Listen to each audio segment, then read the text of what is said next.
Hello guys, it's Genevieve Tabili Norman. Bulaklak ni Martha guys. A woman that pranks is taking care. Hindi ko talaga sukat akalain na mapunta ako dito, makaganito ako. But destiny, fate brings me here. Si God. Yung bulaklak na ito, hindi ko siya pwedeng patayin, bubuhayin ko siya. The memory of here.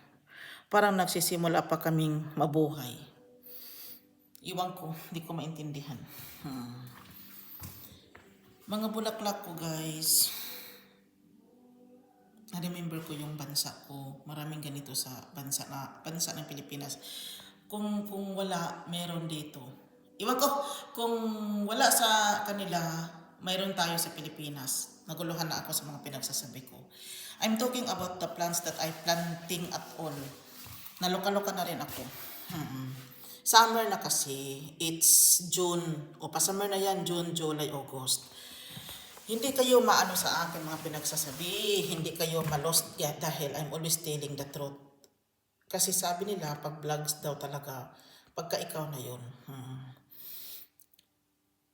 I remembering my life sa past na kung saan yung galit ko, yung inis ko, inilagay ko sa mga tanim ko. Putos, money plant. Pampaswerte guys. Sila. Yung plants ba siya na pwede kang yumaman. Pero pag hindi kayo naniniwala, okay lang naman. Kasi hindi tayo mamimilit. Oo. Lalabas ako. Basta mga itinanim ko ito sila. Itinanim ko ito sila. I'm talking about my plants that I planting at all. Marami na kasi itong ginawa ko sa buhay ko. Pati ito alugbati. Itinanim ko siya kasi may mga sila mga seedlings kasi dito sa bansang ito. Nagbenta sila guys. Tingin-tingin ka lang. Yung lavender ng asawa ko. Siya nagbili niyan ha. Nagtanim pa talaga. Tapos Genevieve,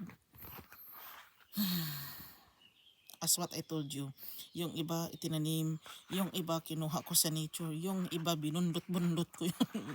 Ito binundot-bundot ko sa nature nila, palakihin pa pala. Yung iba binundot-bundot lahat na lang. Lahatin na ni Genevieve, lahatin ko na. Ito makain to ha.